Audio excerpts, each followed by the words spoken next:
السلام علیکم ورحمۃ اللہ وبرکاتہ۔ بسم اللہ الرحمن الرحیم۔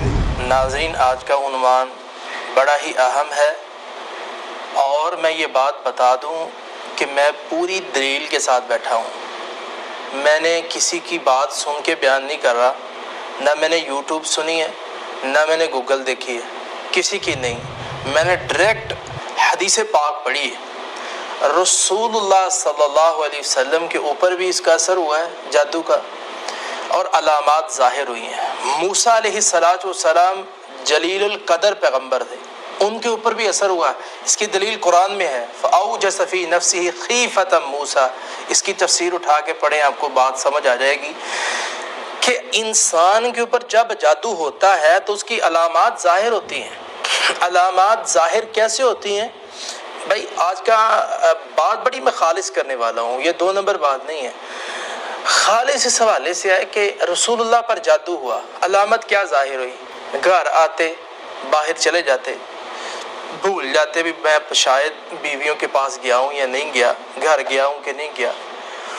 دماغ چینج ہو جاتا ہے، دماغ بدل جاتا ہے، دماغ کی کیفیت ہی چینج ہو جاتی ہے۔ انسان ہر وقت پریشان ہے، لاچار ہے، بے بس ہے۔ پرسوں مجھے انڈیا سے ایک خواتین بہت رو کے اس نے یہ بات کی ہے۔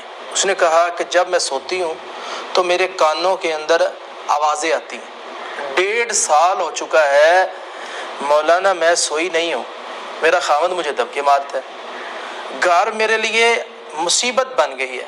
یعنی کانوں میں آوازیں آنا، چیخوں کی آوازیں، یہ علامتیں ہیں، یہ چیزیں تنگ کر رہی ہیں، یہ جادو کے ذریعے یہ چیزیں آئی ہیں۔ جادو ڈائریکٹ کیا اثر کر رہا ہے کہ رسول اللہ کی طبیعت چینج ہو گئی ہے۔ اللہ کے نبی صلی اللہ علیہ وسلم پریشان ہیں، اتنے غم زدہ، اتنے پریشان ہو گئے کہ حدیث پاک میں نے پڑھا ہے کہ رسول اللہ نے ہاتھ اٹھا کے اللہ سے دعا کی ہے۔ ہم دم کرتے ہیں، ہم علاج کرواتے ہیں، دعا نہیں کرتے۔ سب سے پہلا کام دعا ہے، دعا۔ اپنی زبان، کسی زبان میں بھی آپ دعا کریں اللہ سے، یا اللہ میری رہنمائی فرما۔ تو اللہ نے رہنمائی رسول اللہ صلی اللہ علیہ وسلم کی وہ کس انداز سے کی کہ جادو کیا تھا لبید بن عاصم نے، جو کہ ظالم شخص تھا، لعنتی آدمی تھا۔ اس نے رسول اللہ کے بالوں پہ جادو کیا تھا اور لے جا کے کنویں کے اندر اس نے دبا دیا تھا، اور جناب رسول اللہ صلی اللہ علیہ وسلم پہ 2 فرشتے آئے، ایک سار والے کی طرف اور ایک پاؤں کی طرف۔ اس نے کہا یہ وہی شخص ہے جس کے اوپر جادو ہوا؟ تو اس نے کہا ہاں یہ وہی ہے۔ علاج کیا کس نے؟ لبید بن عاصم نے۔ دبایا کہاں؟ فلاں کنویں میں۔ اور اس کا علاج کیا ہے؟ قل اعوذ برب الفلق، قل اعوذ برب الناس۔ ہر گرہ کھولتے جائیں، یہ پڑھتے جائیں۔ اللہ کے نبی صحابہ کو لے کر گئے، گرہ کھولتے گئے، دم کرتے گئے۔ اللہ کے نبی صلی اللہ علیہ وسلم کی طبیعت بہترین ہو گئی، حشاش بشاش ہو گئے، بالکل ٹھیک ہو گئے۔ جادو کا اثر انسان کی زندگی پر اس انداز سے ہوتا ہے۔ اس کی علامتیں میں نے ڈسکس کر دی ہیں، اور بھی علامتیں ہیں۔ موسیٰ علیہ السلام پریشان ہو گئے، اتنے پریشان کہ جب دیکھا نا کہ ان جادوگروں نے رسیوں کو پھینک دیا، رسیاں دوڑ رہی ہیں میدان میں، آنکھوں پہ جادو کر دیا انہوں نے، تو موسیٰ علیہ السلام نے یہی سمجھا کہ یہ دوڑ رہی ہیں رسیاں، حقیقت میں وہ دوڑ نہیں رہی تھی۔ اللہ فرماتے ہیں یہ جادو کی وجہ سے یہ ساری علامتیں سامنے آئی ہیں، بندہ سمجھتا ہے شاید یہ ہے، اصل میں وہ ہوتا نہیں ہے۔ ٹھیک ہے، تو اب بندہ یہ سوچتا ہے یہ لڑکا بڑا خوبصورت ہے، بہت اچھا ہے، یہ ہے وہ، جبکہ جادو ہوا ہوتا ہے۔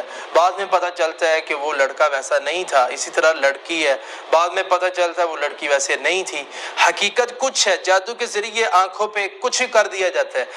اور موسیٰ علیہ السلام کے بارے قرآن کہتے ہیں فَأَوْجَسَ فِي نَفْسِهِ خِیفَةً موسیٰ۔ موسیٰ علیہ السلام دل ہی دل میں ڈر گئے، اور جب خوف محسوس کیا تو اللہ نے فرمایا لا تخف، موسیٰ ڈرنا۔ علاج ڈسکس کرنے لگا ہوں، ڈرنا۔ کرنا کیا ہے؟ جو تیرے ہاتھ میں یہ ڈنڈا ہے اسے پھینک دے۔ جب پھینکا تو وہ ساری رسیاں جو سانپ بن گئی سب کو کھا کے اس نے ہڑپ کر دیا۔ تو اللہ فرماتے ہیں اسی موقع پہ سارے جادوگر جو ہیں وہ مغلوب ہو گئے، وغلبوا هنالك وانقلبوا صاغرین، اللہ فرماتے ہیں اسی موقع پہ وہ مغلوب ہوئے اور موسیٰ علیہ السلام جو ہے یہ حق پہ ڈٹے ہوئے تھے، یہ غالب آ گئے اور سارے کے سارے جادوگر جتنے تھے وہ سجدے میں چلے گئے۔